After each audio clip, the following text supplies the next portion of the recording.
क्यों नहीं उनका हेलीकॉप्टर फ्लू कर पाया, जबकि दूसरे हेलीकॉप्टर उसी मार्ग में उसी रास्ते से संचालित हुए हैं?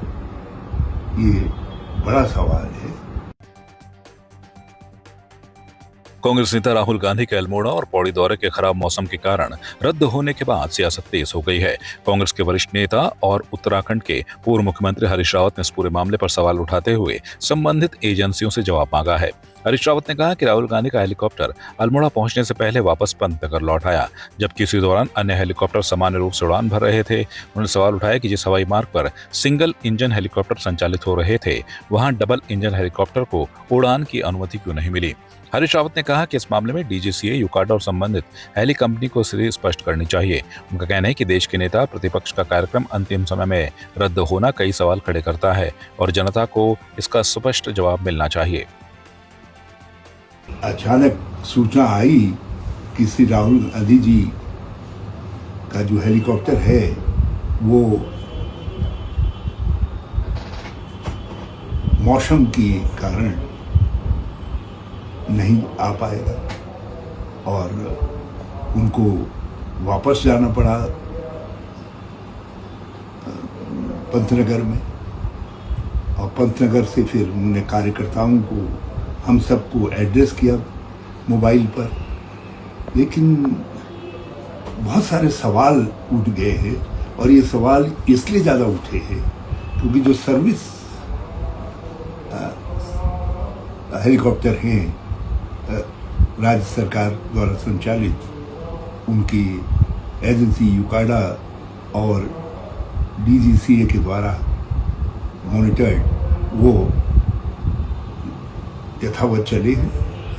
सारी फ्लाइटें आई हैं हल्द्वानी से, और रूट वही है, पंतनगर से हल्द्वानी और हल्द्वानी के से अल्मोड़ा का। तो उसी वायु मार्ग से जिससे सिंगल इंजन हेलीकॉप्टर आए हैं, तो हमारा डबल इंजन हेलीकॉप्टर कैसे नहीं आ सका? कहीं कहीं या तो हेली कंपनी या डीजीसीए या यूकाडा, किसी को जवाब देना चाहिए। देश के प्रतिपक्ष नेता क्यों नहीं अल्मोड़ा पहुंच पाए, क्यों नहीं उनका हेलीकॉप्टर फ्लू कर पाया, जबकि दूसरे हेलीकॉप्टर उसी मार्ग में उसी रास्ते से संचालित हुए हैं? ये बड़ा सवाल है। और कहीं कहीं इन संस्थाओं के ऊपर पायलट और हेली सर्विसेज इन्हीं के द्वारा मॉनिटर्ड होती है, इन्हीं के द्वारा संचालित होती है।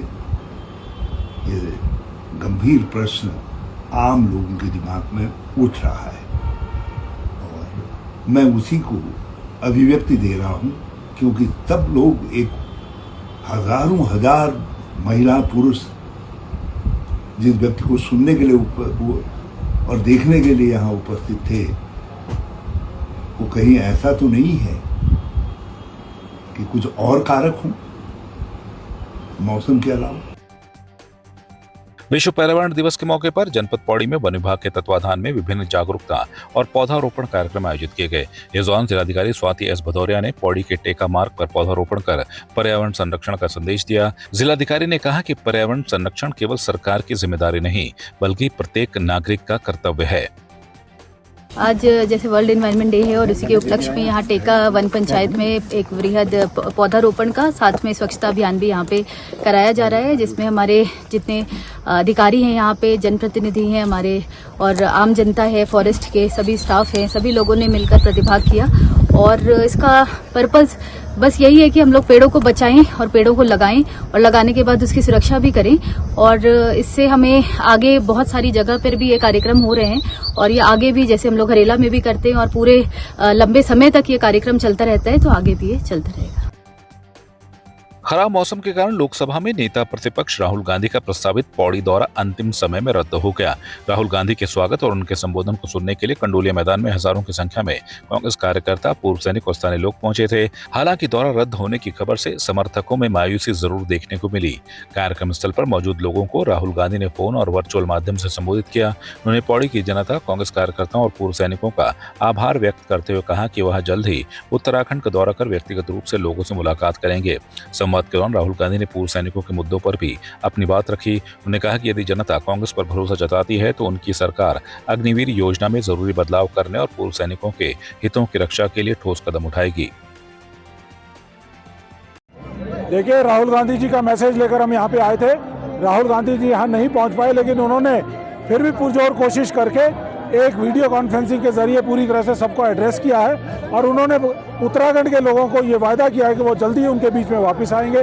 और उन्होंने जो बातें कही हैं, पहली बात तो यह है कि अग्निवीर योजना ने उत्तराखंड की इकोनॉमी को खराब करने का काम किया है, युवाओं के भविष्य को खराब करने का काम किया है। हम पहली कलम से आते हैं, हमारी सरकार जो है इसको अग्निवीर योजना को ख़त्म करेगी। उसके साथ साथ यहाँ पे जवानों की, किसानों की बात कही है। उन्होंने अर्धसैनिक बलों के लिए जो ओल्ड पेंशन स्कीम के बारे में बात करी है।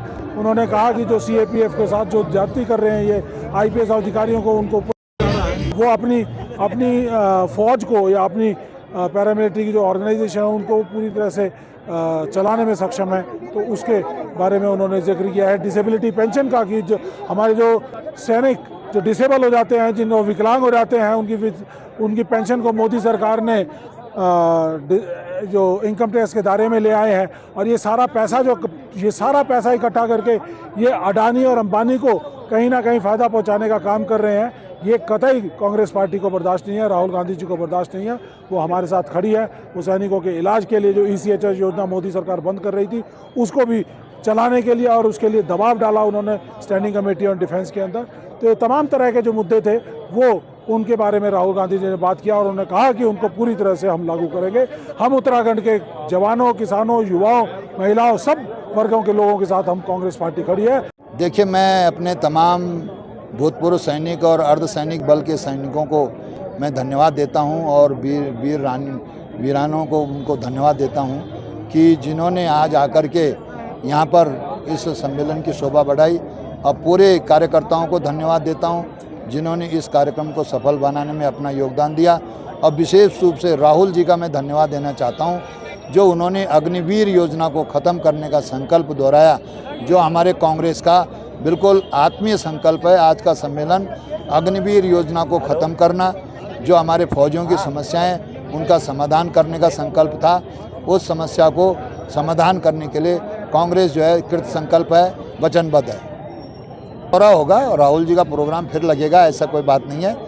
अभी तो कई दौरे होंगे, लेकिन आज विशेष रूप से जो राहुल जी ने अपना वक्तव्य दिया है उत्तराखंड के लोगों के लिए, उनको मैं आभार व्यक्त करना चाहता हूं कि उन्होंने दिल से जो बात कही है वो उस बात का हमारा पूरा उत्तराखंड उनका आभार व्यक्त करता है। देखिए, आज राष्ट्र के जननायक, देश के नेता प्रतिपक्ष माननीय राहुल गांधी जी, जिनके परिवार का, नेहरू गांधी परिवार का इस मिट्टी से बड़ा जुड़ाव रहा है। और मुझे कहते हुए बहुत खुशी होती है कि 1938 में जब पंडित जवाहरलाल नेहरू श्रीनगर के सम्मेलन में आए थे तो पहली बार वहाँ पे एक प्रस्ताव पास हुआ था कि उत्तराखंड राज्य अलग बनना चाहे। ऐसे जिस मिट्टी से उनका ये लगाव हो, वहाँ माननीय राहुल गांधी जी आते तो सबको खुशी होती। उत्तराखंड के जनमानस में अपार उत्साह था और लोग चाहते थे माननीय राहुल गांधी जी आए, लेकिन मौसम लगातार कई दिनों से खराब हो रहा, नहीं आ पाए। लेकिन उन्होंने कहा है बहुत जल्दी उत्तराखंड की भूमि में आएंगे, 4 धाम की यात्रा पे भी आएंगे और यहाँ के लोगों से मिलेंगे। नहीं, नुकसान नहीं है। देखिए, मैं सोचता हूँ मौसम को किसी को रोक नहीं सकता है। मौसम की खराबी के कारण वो पंतनगर तक आए और उन्होंने बहुत कोशिश की, 3-4 घंटे पंतनगर में रहे, कोशिश करते रहे किसी तरह मौसम खराब हो जाए। आप खुद ही देख रहे हैं मौसम किस तरह है। लेकिन निश्चित रूप से जिस तरह उन्होंने वीडियो कॉन्फ्रेंसिंग माध्यम से हम सबको संबोधित किया है, उससे निश्चित रूप से कांग्रेस के कार्यकर्ताओं में ऊर्जा है। और आज पूरा सैनिक, हमारे पूर्व सैनिक, उनके वीर नारियां आज इस कार्यक्रम में मौजूद थी। इवन की जगह नहीं बची थी। आज इतना उत्साह हमारे सैनिकों में, पूर्व सैनिकों में, वीर नारियों में और आम कार्यकर्ताओं में, जनता में राहुल गांधी जी के लिए इतना बड़ा उत्साह था। और इससे निश्चित रूप से कोई इसे और ऊर्जा, जैसे राहुल जी ने अग्निवीर योजना के लिए कहा है कि कांग्रेस की सरकार आते ही अग्निवीर योजना समाप्त की जाएगी, उससे आज निश्चित रूप से उत्तराखंड जो माँ बहन अपने बेटे को, अपने भाई को सेना में भेजना चाहते हैं, उनके लिए शुभ समाचार आज राहुल गांधी जी ने अपने शब्दों में व्यक्त कर दिया। आपकी इस पर क्या राय है, हमें कमेंट कर जरूर बताएं। इसके साथ ही आप हमारे YouTube चैनल को सब्सक्राइब कीजिए। आप हमें Facebook, Instagram, Twitter पर फॉलो भी कर सकते हैं और संवाद 365 के साथ एक क्लिक में जुड़ने के लिए डाउनलोड कीजिए संवाद 365 ऐप।